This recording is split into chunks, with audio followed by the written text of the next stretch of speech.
Vários anos atrás, eu li um livro intitulado Salve, Rainha Santa. É uma obra que fala sobre o papel de Maria na obra da redenção. E embora eu estivesse interessado em ler o conteúdo, fui atraído mais pelo livro por causa do autor, que é Scott Hahn. Scott Hahn já foi um pastor presbiteriano e teólogo que tinha olhado para o catolicismo como algo ruim e, na verdade, se vangloriou da ideia que ele foi capaz de levar vários católicos a adotar e a se converter a uma forma mais pura de cristianismo.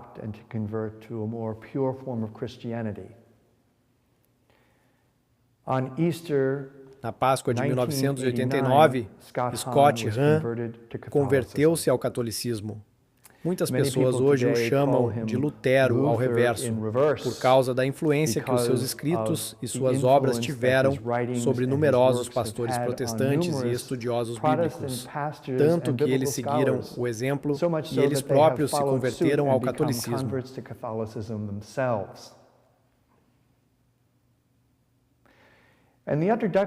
Na introdução desse livro, Scott Hahn conta uma história deliciosa sobre sua juventude. Ele tinha 15 anos de idade e ele estava se sentindo muito deslocado. Um dia, ele ficou doente na escola e o professor o enviou para a enfermeira. Ao medir a temperatura dele, a enfermeira procedeu ligando para a mãe dele e pediu para ela vir buscá-lo. Percebendo que estava indo para casa, ele sentiu um alívio tão grande e pegou no sono. E quando ele acordou, ele ouviu a voz de sua mãe no outro quarto falando com a enfermeira e estava saturado de amor materno. Quando ela entrou no quarto onde ele estava deitado, ela exclamou: "Scott, meu pobre garotinho." Bem, enquanto ele era o filho dela, ser um garotinho dela não combinava com um jovem de 15 anos. De alguma forma, pequenez e carência simplesmente não se encaixavam na imagem de deslocamento.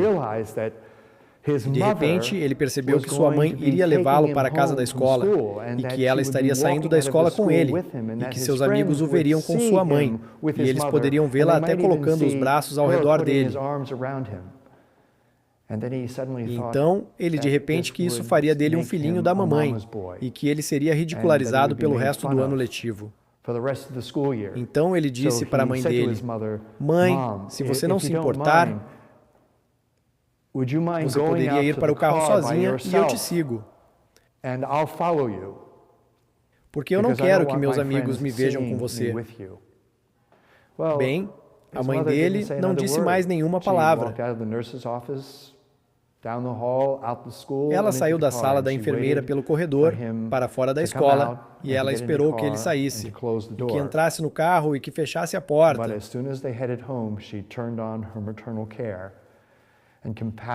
Mas assim que eles foram em direção à casa, ela ativou o seu cuidado maternal e conversou compassivamente com ele e deu a ele todo aquele descanso necessário, remédios para quando você está doente.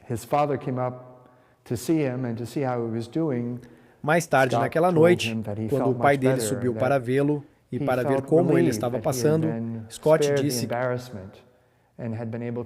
se sentia muito melhor e que se sentia aliviado por ter sido poupado do constrangimento e de ter sido capaz de preservar sua frieza.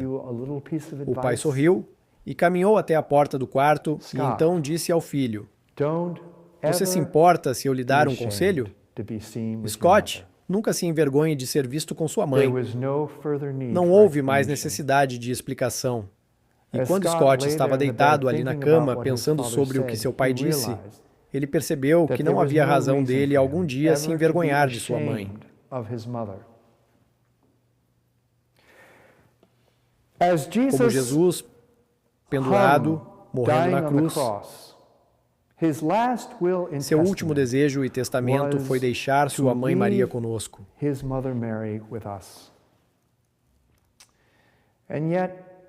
E ainda assim, quantos católicos, quantos cristãos realmente trouxeram Maria para suas casas, para suas vidas, como João fez quando Jesus morreu? Além disso, quantas igrejas cristãs não falharam em cumprir aquela profecia do Novo Testamento? Maria, todas as gerações te chamaram bem-aventurada, porque longe de chamá-la bem-aventurada, católicos demais desistiram daquela maravilhosa devoção mariana. Muitos católicos não recorrem a Maria. Eles foram intimidados pelos argumentos de fundamentalista, ou eles foram espantados, ou se sentiram envergonhados por causa das divergências ou das observações dissonantes feitas por teólogos dissidentes. Ou foram intimidados por pessoas bem-intencionadas nas sensibilidades equivocadas do ecumenismo. Eles querem ter uma mãe para cuidar deles. Eles gostam da ideia de ter uma mãe que reza por eles, prepara suas refeições, cuida da casa deles, mas eles só querem que ela fique fora de vista quando outras pessoas estão por perto que não a entendem. Você sabe, neste nosso mundo secular, há uma fome, há uma grande fome que simplesmente parece não ser satisfeita. E no final das contas, que aquela fome é o nosso desejo de Deus. Deus está plantado em cada coração humano. E eu acredito que neste mundo secular, no qual temos todo esse avanço na tecnologia, todas essas formas modernas de comunicação, todos esses tremendos meios de transporte, todo esse avanço na tecnologia, eu acredito que ele tem sido incapaz de ajudar o coração faminto a encontrar Deus. Neste deserto secular, o coração está ansiando por ser satisfeito. Anseia por encontrar Deus. Lembro-me de ler, há pelo menos 10 anos atrás, uma frase que nunca esqueci e gravei na minha memória. A frase é: neste materialista, egocêntrico, mundo sem raízes chamado América, há uma fome de Deus.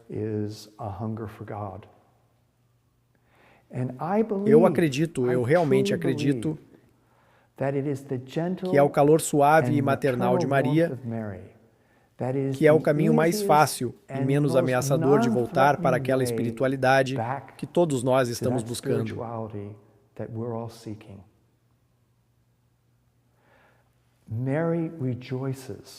Maria se alegra em seu chamado para abrir nossos corações a Cristo e à Igreja. O único chamado de Maria é nos preencher com Jesus. Maria nos quer nos levar a Jesus. Jesus é o mais importante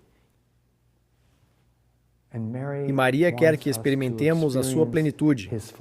Quando os nossos corações estão vazios, Maria sabe como enchê-los. No final do seu livro, Salve, Rainha Santa, Scott Hahn escreve: quando se trata de explicar Maria, tendo muito amor por ela é mais importante do que ter muitas respostas.